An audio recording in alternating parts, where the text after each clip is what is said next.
What's up, guys? So I'm back.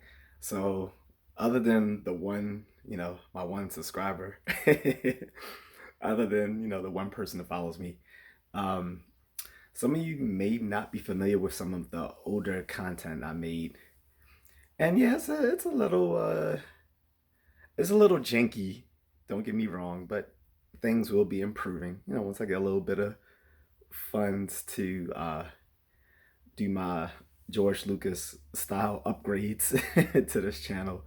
But yeah, if you haven't tuned in before, something I have said quite controversially was fuck Ukraine.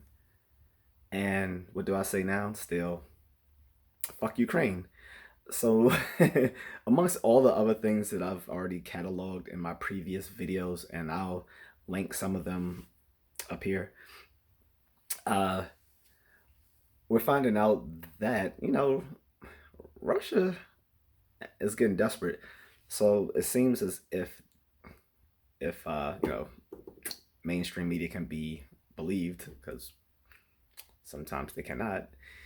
Ukraine has been holding its own right now, but Russia has taken much of the Donbas region in the Ukraine, which is the eastern portion of considering two major parts, Donetsk, and I forgot the other one that starts with an L. I don't know how to pronounce it, so I'm not going to try. Um, they have officially annexed that portion of eastern Ukraine, and they are not budging on that in any sort of talks for um, uh, ending the Russo-Ukraine war. And it seems this has only been going on so long because we are providing them the defense capabilities to keep fighting Russia when Russia is obviously the superior force. However, I don't know if their standing army is the best trained. Well, I don't know. I can't judge of that. But what I will say is that this is not going to end well. Like, now they're raining down missiles on parts of Ukraine, um, and their president is asking us for air defense capabilities, which more directly implement us into the war, which could have repercussions for us. I just don't agree with that. I understand that in the 90s, they did give up their nuclear capabilities, insofar as we would militarily support them. But they're not part of NATO and never have been, nor were they even close to becoming a member. And now, between the US and NATO talking about they want to kind of rev up their support of Ukraine, while Russia now is talking about nukes. And even if they were bluffing, which I don't think Putin is in that sort of frame of mind to bluff, even if they were, that's not something you can casually call someone's bluff on. And not only that, they're talking about tactical nuclear strikes.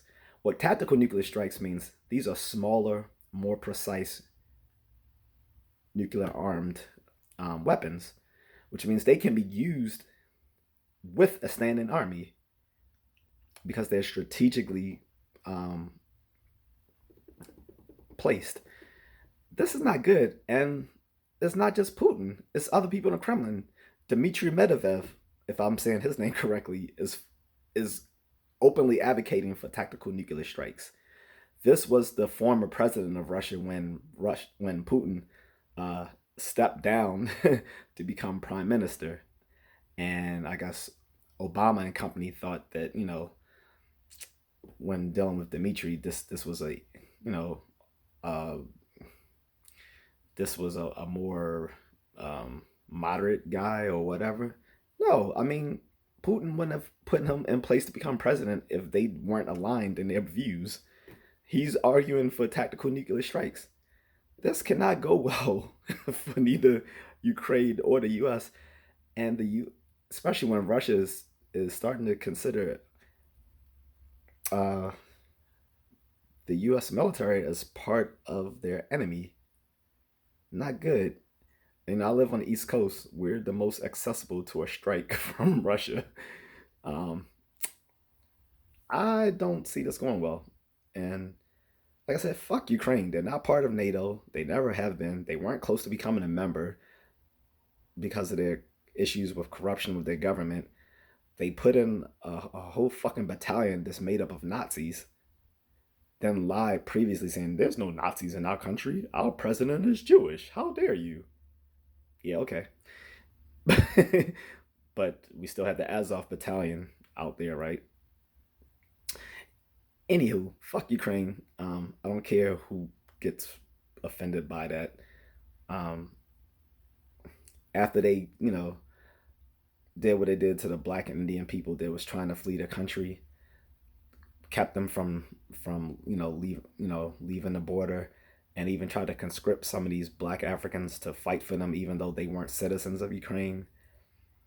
Um, the fact that there was, when this started, a bunch of other incidents have happening concurrently with this one, but they only focus on the one happening to the blonde haired, white haired, the blonde haired, blue eyed people.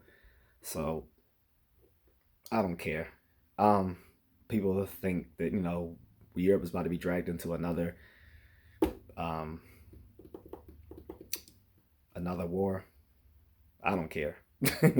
I love visiting Europe and all of that, but I'm good. There's other places I can visit.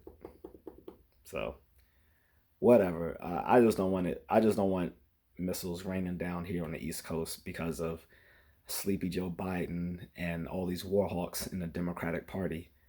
Like, it's to the point now I actually have to hope that the Republicans rein in the Democrats who are the warhawks. When did this happen? When were the Democrats the warhawks? I mean, in our lifetime, that is. When were they the warhawks and the Republicans are like, chill. This is not good. So we'll see what happens, guys. Sorry for the rant. I'm just continuing with my continuing drama. Fuck Ukraine.